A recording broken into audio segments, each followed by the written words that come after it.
Okay, today I'm transplanting some flowers, and this applies to transplanting plants, period. How to get them to have a good hold and start when you do the transplanting. And if you're going to have them in pots, the best way to do that is have a nice big deep pot, just like this one here. These are called self-watering pots because at the bottom there is this little reservoir. So if it's a plant that you don't want to put water on the leaves, you water it from below. That's also a good way to make sure they have a constant supply of water in them. I have transplanted some strawberry plants this morning, and I need to get some more because over a period of time, I think there are woodland critters, birds and whatnot, chipmunks, tend to eat the strawberry plants, even though we keep them up here on the deck. So this is one type of pot. You want it nice and deep.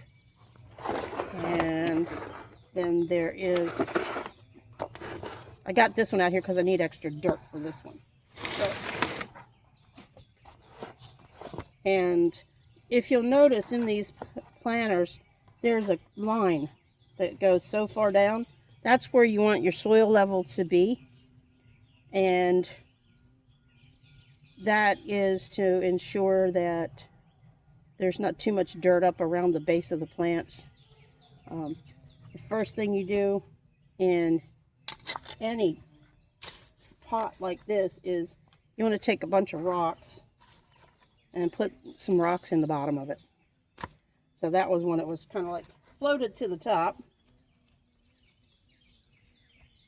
And then I'm going to add extra potting soil to it. You can use garden soil.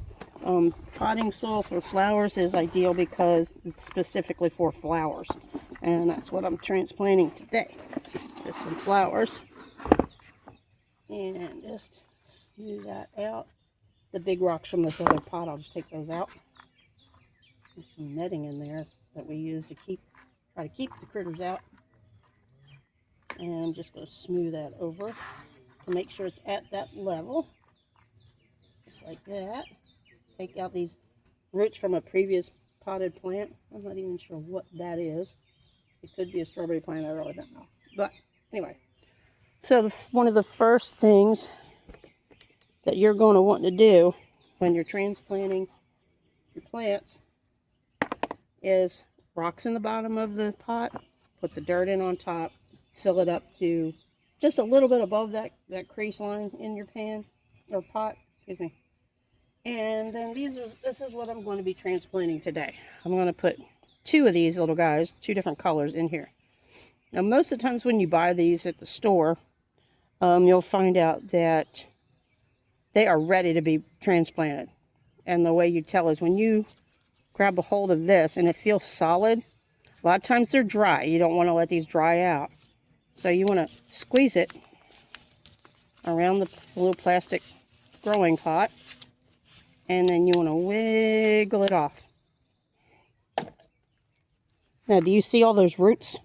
That's called root bound. That means it needs some breathing room. It needs to be moved into a space where it can spread its roots out and grow even bigger. So, one thing that a lot of people forget to do is, it doesn't hurt the plant to separate the roots. So you just kind of stick your fingers in here and separate that soil and the roots. So the roots kind of pop out just a little bit. And all you're doing is loosening up the roots to be able to catch hold where you're transplanting them to. And you only need to do it kind of like that. So I'm going to sit that down in this pot down here. And since it's already been potted once, you want to make sure that the hole that you dig is as deep as those roots. And sometimes it's hard to get it to stay that depth. But it wants to fall in on itself. And you set it in there and you're like, nope, I need to go down another inch. You want the dirt to stop right where it is. So let's see if I can't get this hole like this.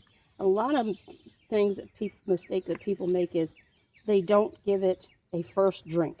That's what I call it. You always want to give a potted plant that you have purchased a first drink. And what that means is once you have it the right depth, just about there, you're going to put water in that hole. Because these roots, even though I've watered them while they were in the pots, they're still going to be thirsty. So that is perfect because it's level with the top of this dirt. But before I ever put the dirt in them, I'm going to pour water in there, and a lot of it. You want to give that a good drink. Especially if your soil is dry. And then you just fill it in around it. Like that. And you're going to tamp it down just a little bit until it gets seated in there. There's one. I was going to put these around my mailbox, but we have deer, and I'm afraid the deer would eat the leaves. So that's why I'm putting them in these pots on the deck. So there's one on that side, and I'm going to put one on the other side that's a different color. And that poor little guy got bent. I'm going to prop him up behind this other flower. See, this one got bent too. They were taking them out of the bag that they were in. They kind of got, I don't know if this will resurrect it. If not, those can be pinched off. But I like to watch them sitting up, being set up. So now I'm going to, about 6 inches away from that one, plant the next one. And I'm going to plant the smaller one next to it that needs to. See, I came across one of those big rocks from the other pot.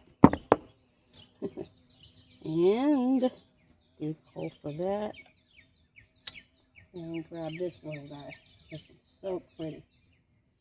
See, this one's got a different color. And see how dry it is? So, all you got to do is squeeze it a little bit all the way down.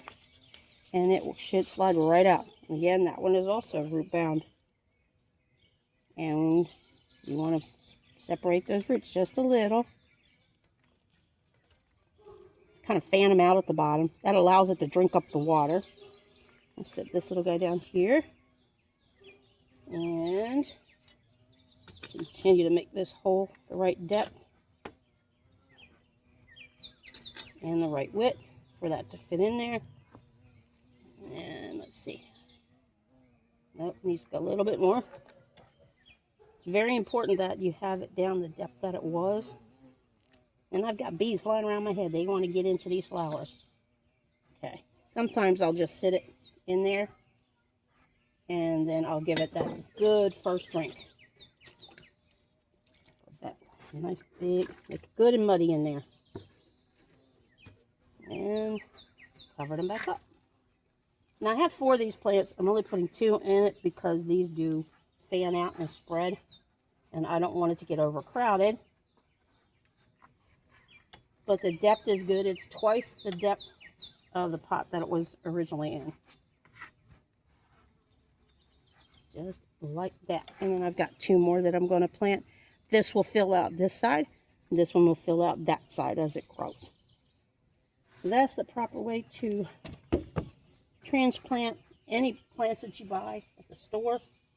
You always want to, the reason why you tamp it down is so that they are not going to fall over in case of wind or rain, so they can get a good foothold.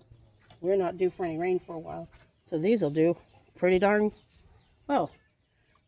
If you've enjoyed learning about being root bound and transplanting flowers or any other kind of plant, please do share this video and subscribe. You also want to have a drip, what's called a drip tray at the bottom, and that is this down here is called a drip tray. I actually have 2 drip trays for this one because this one that came with the pot has started to deteriorate because it's plastic.